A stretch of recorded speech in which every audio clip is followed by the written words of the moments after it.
you really gonna try and pull this off? I don't know, but I think we should try. Hey, what's that?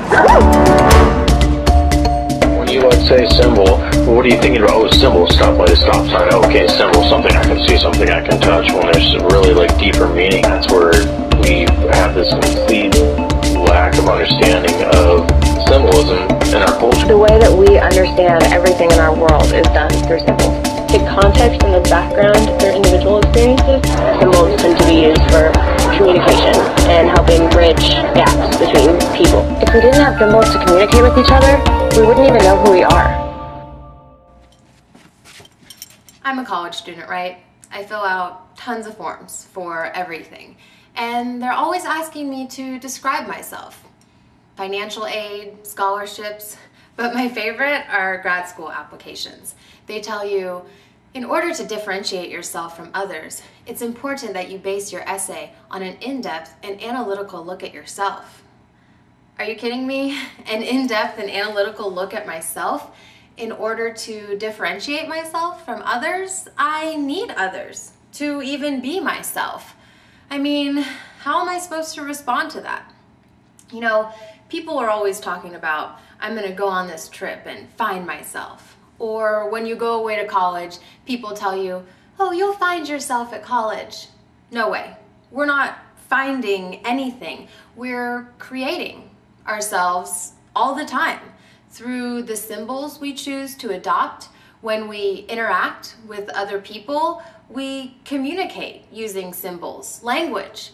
Then we imagine how these other people perceive us, and we create ourselves based off of our judgment of other people's perceptions of us.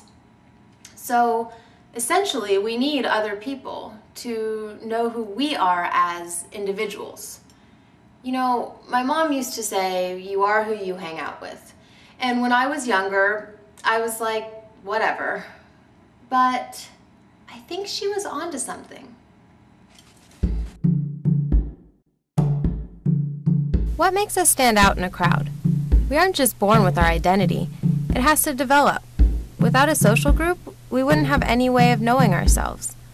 We only know ourselves by knowing others, and one way we do this is by taking on the role of others. Through this, we become more self-aware. Not only aware of ourselves, but, more importantly, aware of how others are aware of us. And this is always changing. We find new groups and have new experiences that influence us in new ways. We are continuously reshaping our identities. But how does this fit into our everyday lives? What changes everything is the medium we communicate through. The medium of face-to-face is the first and most complete medium because it allows us to use all of our senses. The more senses we use, the more context available to give meaning to the message. This is happening simultaneously in different parts of the world. At first, it is only possible to communicate with those in your immediate surroundings, limited by time and space. But as writing began to develop, people were able to communicate across greater distances. And this increase in communication space continued to grow more and more. But time was still an issue. A message could only travel as quickly as the human delivering it.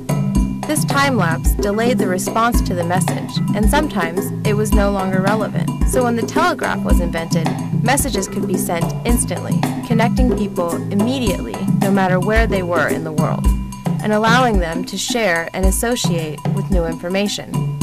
Today, just like in the past, this new information allows us to create ourselves in different ways.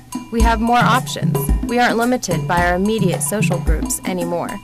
Instead, we have them plus all the other social groups we choose to be a part of. And this means wonders for our identity. We see ourselves differently because we interact with different people and receive different feedback about who we are as individuals. We are always shaping and reshaping our identity based on this feedback. And as we receive more information from more people, we have more choices to think about, more ways to create our identity. But what happens to our identities when the choices are endless?